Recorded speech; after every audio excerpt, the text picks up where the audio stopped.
bad, sick people. That was your coup, against you. Well, it started right at the like beginning. when Millie's talking about, you were going to try to do a coup. No, they were trying to do that before you even were sworn in. That's right. Trying to overthrow your election. Well, with Millie, let me see that. I'll show you an example. He said that I wanted to attack Iran. Isn't it amazing? I have a big pile of papers. This thing just came up. Look. This was him. They presented me this. This is off the record, but they presented me this. This was him. This was the Defense Department and him. Wow. We looked at him. This was him. This wasn't done by me. This was him. All sorts of stuff. It's pages long. Look. Wait a minute. Let's see here. Yeah. I just found, isn't that amazing? This totally wins my case, Except it is like highly confidential, secret. This is secret information. But look at this. You attack, and Hillary would print that out all the time, she'd send it. No, she'd send it to Anthony Weiner, Yeah. the pervert. Please print. By the way, isn't that incredible? Yeah. I was just saying because we were talking about it, and he said he wanted to attack Iran and what. These are the papers. This was done by the military, given to me. I think we can probably, right? I don't know, we'll have to see. Yeah, we'll have to try to Declassify figure out it. See, as president, I could have declassified it. Now I can't, but this is classified. now we have a problem. Isn't that interesting? Yeah. It's so cool. I mean, it's so, here and I have, and you probably almost didn't believe me, but now you believe me. No, I believe It's you. incredible, right? No, Hey, bring some Cokes in, please. And there it is. If there was any doubt as to Trump's legal exposure in the stolen classified documents case, this should put that to rest. That was an audio recording obtained by CNN that proves unquestionably that Trump knew that the documents he took from the White House were still classified. He admits in this recording, quote, "If I was president, I could have declassified it. Now I can't." Meaning that while he claims in public that he declassified everything, or that he had the power to declassify everything with no questions asked, both of which were false statements, by the way, that those excuses are ultimately moot because the fact is that he knew those documents remained classified and yet he retained them anyway. So if you wanted unequivocal proof that Trump knowingly broke the law, this is it. And it really does go to show how screwed Trump is in this case that the biggest piece of evidence against him is his own quote. I mean, man, here we are looking for some evidence that Trump knew he'd unlawfully retain classified documents, and this guy is so ham-handed, so clumsy, that he got himself recorded showing classified documents to people and admitting that they were classified. With defendants like this, who even needs prosecutors? And of course, it doesn't exactly help that the other star witness against Trump is his own lawyer. Remember, Trump attorney Evan Corcoran testified that Trump knowingly misled him about the location of the documents that were requested by law enforcement, which is now being leveraged by Jack Smith. And the only reason that Jack Smith has these notes in testimony is because a federal judge ruled that attorney-client privilege did not apply to their interactions because of the crime-fraud exception, which is a provision that allows prosecutors to work around attorney-client privilege if it becomes clear that a crime was being committed. So right there, we already have evidence of a crime thanks to Trump's own lawyer. And of course, that's to say nothing of the facts surrounding this case that we've known for months, like the fact that Donald Trump stole these classified documents from the White House, their return was requested, Trump ignored those requests from the National Archives. They issued a subpoena, Trump defied it, Trump had his lawyer issue a false attestation claiming that the documents had been returned when they hadn't, and ultimately, a federal magistrate judge found grounds to issue a search warrant, which, when executed by the FBI, turned up exactly what was believed to be missing. We know about Trump having boxes moved, we know about dress rehearsals preparing for the FBI's arrival, we know about Trump admitting that he was in possession of still classified documents and then sharing the contents of those classified documents with unauthorized personnel, all of which is to say, not a day has gone by where this case hasn't gotten more difficult for Donald Trump.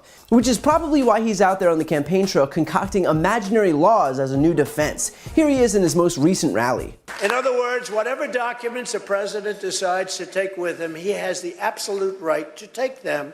He has the absolute right to keep them, or he can give them back to NARA if he wants. He talks to them like we were doing, and he can do that if he wants. That's the law, and it couldn't be more clear.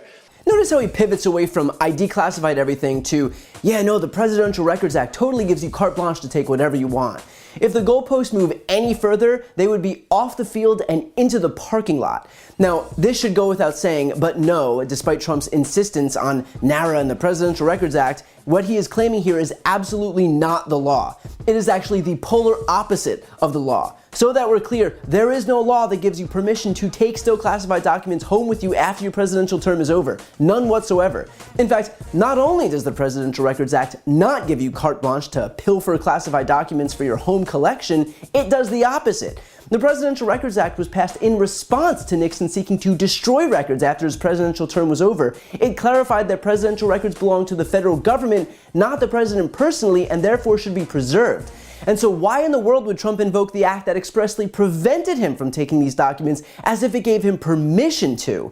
But going back to that initial clip, let's not ignore the fact that he's also caught showing these classified documents to unauthorized personnel. That part is caught on the recording as well. You can quite literally hear him flipping through pages as a group of people who also do not have security clearances are chuckling along. So in case he didn't already incriminate himself enough by stealing these classified documents from the White House, he also found a way to get himself caught on tape sharing the contents of those classified documents. In fact, at one point, they all joke around that if Hillary had these documents, she'd be sharing them out, while Trump is doing exactly that. I mean, talk about zero self-awareness. They are mocking Hillary by suggesting that she would do the thing that Trump is doing at that very moment. If he was capable of shame, he might actually be embarrassed. All of which is to say that Trump's prospects in this case are grim. And don't just take my word for it. Here's Trump's own former Attorney General laying it out pretty clearly. What about this chief argument that comes up for the president's allies and his legal team that this should have been handled under the Presidential Records Act, not this Espionage Act charge and other federal statutes that were used here? Well, it started out under the Presidential Records Act and the archives trying to retrieve documents that Trump had no right to have, but it quickly became clear that what the government was really worried about were these classified and very sensitive documents. I was shocked by the degree of sensitivity of these documents and how many there were, frankly. And so the government's agenda was to get those, protect those documents and get them out, and I think it was perfectly appropriate to do that. It was the right thing to do, and I think the counts under the Espionage Act that he willfully retained those documents are solid counts. Now, I do think we have to wait and see what the defense says and what proves to be true, but I do think that even half what Andy McCarthy said, which is if even half of it is true, then he's toast. I mean, it's a very detailed indictment, and it's very, very damning. So yeah, when even the guy who misrepresented the entire Mueller report to protect you thinks that this is an open and shut case, that doesn't exactly bode too well for Donald Trump. So while we're practically assured to hear Trump roll out a whole new raft of excuses and defenses and whataboutisms at his rallies and interviews and TV hits, just remember that behind all of his PR is a recording of the man himself confessing to his crimes, proving yet again that Donald Trump's own worst enemy, per usual, is Donald Trump. Before you go, I need some help. Please subscribe to the channel and do your part to help grow the progressive media ecosystem. I don't do sponsorships or paid ads, I won't ask for money, but just subscribing to this channel goes a really long way, and it helps get the message out to more people. The subscribe button is right here on the screen. You can also subscribe to my Spanish language channel, which I made to reach those crucial Spanish-speaking voters. That link is on the screen too. And finally, if you want to listen to my audio podcast, you can follow that link as well. Thanks so much for watching. We've got a major update in the Fulton County, Georgia case against Donald Trump. District Attorney Fani Willis has now asked the judge, Judge McAfee, to set Trump's trial date for August 5th, 2024. Willis wrote in her filing, "This proposed trial date balances potential delays from defendant Trump's other criminal trials and sister sovereigns and other defendants' constitutional speedy trial rights," meaning that she's actually building in delays, given that the Trump team will inevitably try to lean on that tactic, as it's been trying to do in all of their cases. So this isn't even the earliest date that Fani Willis could have suggested, but because she's building in those delays, it actually becomes more likely that Judge McAfee will accept it. And of course, this is hugely significant, first and foremost, because it would mean that Trump would be tried before the 2024 election in November, meaning that there exists the possibility that if he's convicted in Fulton County, Georgia, he may very well end up in prison at the same time that he's running a presidential campaign. If accepted by the judge, Fulton County would join the DC trial as being scheduled before the election, thereby doubling the chances that Trump Trump could face conviction before the 2024 election, something that he is clearly horrified of and the justification for his relentless efforts to delay. But the Fulton County trial is actually more dangerous for Trump because remember, even if Trump's Hail Mary play is to win the presidency in 2024 and to have his own DOJ end its prosecution of him, he wouldn't be able to do that in Fulton County because the case in Georgia is a state prosecution and the federal government isn't able to interfere in state prosecutions. He wouldn't even have the ability to pardon himself if he gets convicted, which means that not only does the Georgia trial pose significant danger to him, but having that trial potentially occur before the election would be the worst case scenario for Donald Trump. Also important in this filing is that Fani Willis asks Judge McAfee to set a final plea date of June 21st, 2024. It says, quote, "The state will entertain negotiated guilty pleas up until the final plea date. After the final plea date, the defendants will only have the option of non-negotiated pleas, and the state intends to recommend maximum sentences at any remaining sentencing hearings." Meaning if any of these remaining co-defendants try to negotiate a plea deal, they would have to do it by June 21st, 2024. After that, they would all be subject to the maximum sentences, meaning we're likely to see renewed urgency on the issue of plea deals. And by the way, there does exist the possibility that all of the remaining co-defendants could actually enter into plea deals against Donald Trump. Here's my Legal Breakdown co-host Glenn Kirshner discussing that possibility, and he's pretty bullish on the idea. I think the answer is yes. We may see everybody other than Donald Trump actually accept responsibility for their crimes, plead guilty, and agree to testify against whatever defendants might remain. But with each passing day and with each new, guilty plea with cooperation, each new flipper, I think the odds are going up that we may see everybody plead guilty in the Georgia State RICO case, with the exception of Donald Trump. But going back to the politics of a Trump incarceration, I should note that even if Donald Trump does end up in prison, that doesn't necessarily mean he would no longer be a viable presidential candidate in the Republican Party, although it may turn off enough voters from actually voting for him. I actually spoke with former Obama speechwriter and host of Pod Save America, Jon Favreau, about this exact possibility in our upcoming interview, and here's a preview of what he had to say. Yes, unfortunately. I think he's still viable as a candidate, but I do think, for all the talk about the New York Times Siena polls a few weeks ago, I thought that the best piece of news in there is that even with Joe Biden struggling against Donald Trump in those battlegrounds losing by a couple points, if Trump is convicted, you have a bunch of voters who at least told the New York Times that they would switch to vote for Joe Biden, and Joe Biden would lead actually by double digits in a lot of those states, which just goes to show that we have no idea what the political environment will feel like next year, next month, a couple months later. So it's tough to know. Now, I still think that the flip side of that is it shows that even though Biden is leading by double digits if Trump is convicted, he's still, Trump's still in the game. So he's still a viable candidate, but it looks at least like from that poll that it gives Biden a boost. And of course, to watch the full interview as soon as it's released this weekend, make sure to subscribe to this channel. But I think it's important to note something here on the heels of that comment by Jon Favreau. While a Trump conviction may certainly have electoral implications, the point of the prosecution here is not political. We constantly hear stuff like this. So while Israel is being attacked, while Ukraine is being attacked, while inflation is eating our country alive, I'm down here. And these are all political opponent attack ads by the Biden administration. Their poll numbers are terrible. You saw what happened today. The New York Times and CBS came out with a poll that I'm leading all over the place, but it's a very unfair situation. This is really election interference. That's all it is. This trial is ridiculous. That these are political persecutions carried out by Joe Biden and the evil Democrats. Here's the thing. It was not Joe Biden who indicted him. It was not a Democrat who indicted him. It was not any politician who indicted him. Donald Trump was indicted by juries of his peers in 4 separate jurisdictions on 91 criminal charges based on the evidence presented by prosecutors. And so even though it was him who decided to try and overturn an election, even though it was him who decided to steal documents from the White House, even though it was him who incited a mob to the U.S. Capitol, this is all now somehow Biden's fault that Trump is being held to account for his own behavior. Yeah, no, that makes total sense. What's craziest about blaming the left is that it was the left who tried to stop Donald Trump. We were all collectively begging and pleading for Trump not to try and overturn an election, for Trump and his acolytes not to interfere in the electoral certification process, for Trump not to meddle in voting machines and state legislators. In fact, the left were the only people who were telling Trump to do the right thing. Had he listened to us, he literally wouldn't be contending with a raft of criminal prosecutions right now. And yet somehow, it's the fault of the only people who were giving him the advice that would have kept him out of the courtroom. And of course, the ultimate irony is that while Trump tries to baselessly claim that political persecutions are terrible, here he is promising to wage them if he becomes president. Biden is a man who has unleashed something that's a very bad thing, because when that happens to me, it can happen to them. And, you know, he's a very corrupt president.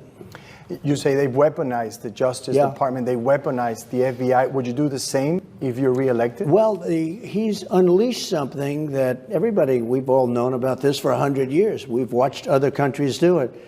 And in some cases effective, and in other cases the country's overthrown or it's been totally ineffective.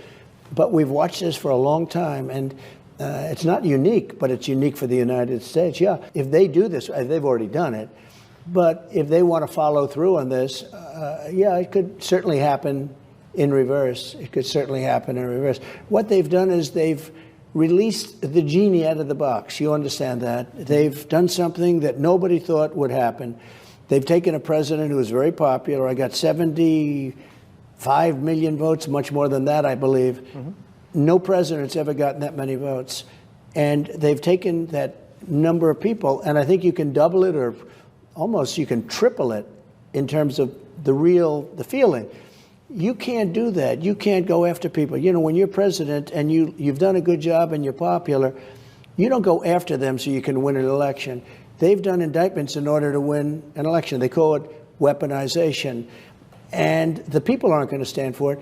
But yeah, they have done something that allows the next party. I mean, if I happen to be president and I see somebody who's doing well and beating me very badly, I say, go down and indict them. Mostly that would be, they would be out of business. They'd be out of the election. So not only is it clear that Biden has zero hand in Trump's prosecutions, but Trump then goes on to undermine his own talking point that political prosecutions are disqualifying by outright endorsing them on TV. So look, a few caveats here. Nothing is set in stone, and these are just requests by Fani Willis. But the stage is now set for Judge McAfee to either accept or refuse these dates, which is an answer we can now expect in the coming days. And of course, the implications of setting a trial date before the 2024 election can't be overstated. So again, if you want to follow along with legal updates as soon as we get them, please subscribe to this channel, because something tells me that what happens next in Fulton County, Georgia is going to reverberate across the political spectrum in ways that rarely happen. Before you go, I need some help. Please subscribe to the channel and do your part to help grow the progressive media ecosystem. I don't do sponsorships or paid ads, I won't ask for money, but just subscribing to this channel goes a really long way, and it helps get the message out to more people.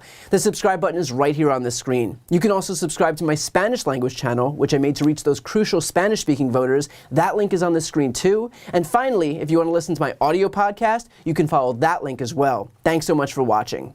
Thanks so much.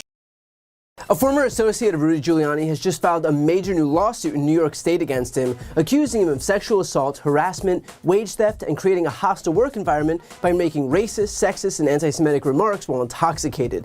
She also says that she recorded some of his behavior as part of her job.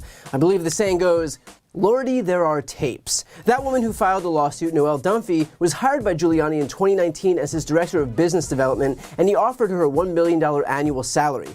However, she says he later told her that he couldn't pay her until his divorce was finalized and that he had to keep her employment secret. He also offered to represent her for free in a legal dispute with an abusive ex-partner, because who better to protect you from an abusive ex-partner than an abusive boss? According to Dunphy, these offers from Giuliani were used as a pretext to coerce her into a sexual relationship. He allegedly demanded oral sex from her, even while he was on speakerphone with Trump and other high-profile clients. The lawsuit goes into much more extensive detail, and I'll refrain from talking about all of it here, but you can read the full 70-page filing yourself. Needless to say, it is repulsive and there are receipts to back much of it up. For example, here's a creepy text exchange that he had with her.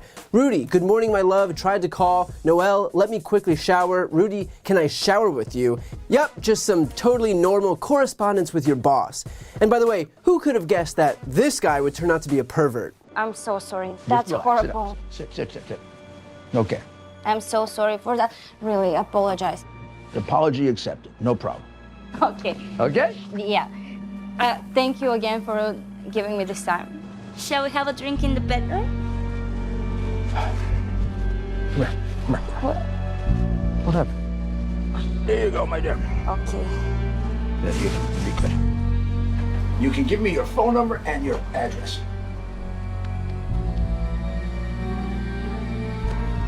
Should we slip your jacket? Okay.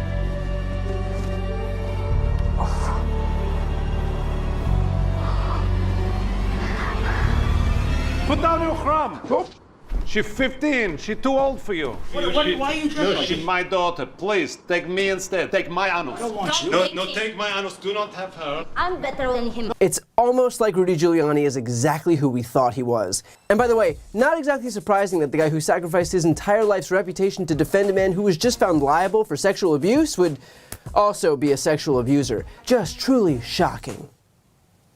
And as alluded to in the text screenshot above with the references to scotch, Dunphy claims in the suit that she rarely saw Giuliani sober. She says that he drank, quote, all day and night and would often make her, quote, fetch his alcohol and make sure he was a functioning alcoholic. The complaint says that Giuliani once asked for, quote, bottles of alcohol around 10 a.m. And look, I'm not saying that Giuliani had a problem, but yeah, no, that's exactly what I'm saying. Dunphy also says that Giuliani often made racist, sexist, and anti-Semitic remarks to her. For example, the lawsuit says that he said that it's time for Jewish people to, quote, get over the Passover because it was like 3,000 years ago. He also allegedly said black and Hispanic men hit women because it's in their culture, and he made comments that demeaned and sexualized Hillary Clinton, meaning that it wasn't only Tucker Carlson and his staff at Fox who had this weird, perverted obsession with Clinton. But the lawsuit doesn't only talk about the sexual assault allegations and harassment, as bad as those things were. There's also a lot of details about the inner workings of Trump's circle. For example, Dunphy says Giuliani bragged about being above the law, claiming he had immunity, and offered to sell a pardon to her and anyone else she knew for $2 million. He told her to keep it quiet because the government would find out if she went through normal channels, because who among us hasn't told the associate that we're currently sexually harassing and abusing to hide the super illegal thing that we're telling them we can do from the government that we currently work for? And then here's the kicker. The complaint says that in February 2019, Giuliani told Dunphy about Trump's plan if he were to lose the 2020 election.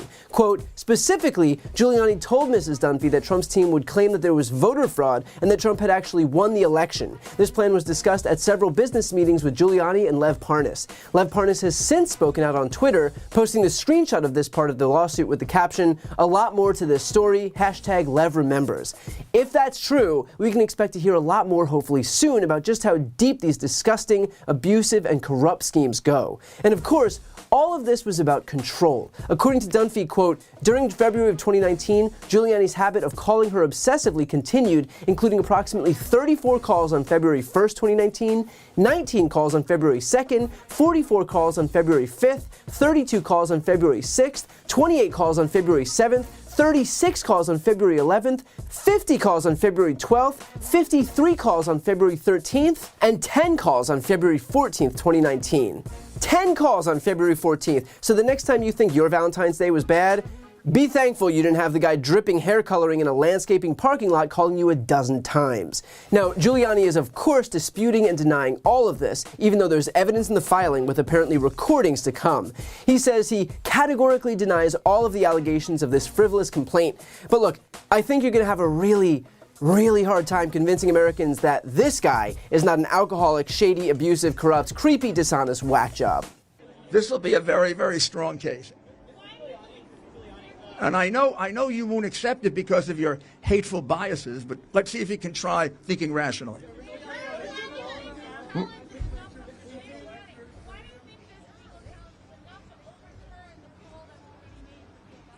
The poll?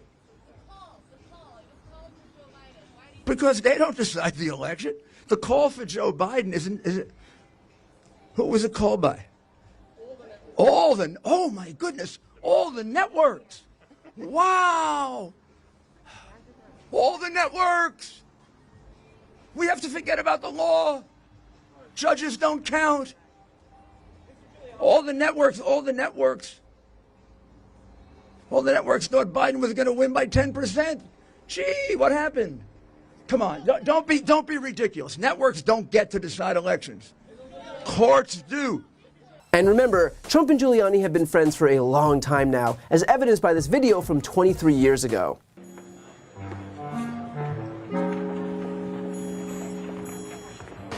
You know, you're really beautiful. And a woman that looks like that has to have her own special scent. Oh, thank you. Maybe you could tell me what you think of this scent.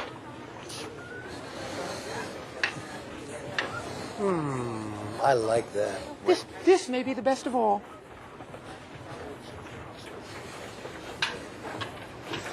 Oh, you dirty boy, you. Oh. Donald, I thought you were a gentleman. You can't say I didn't try.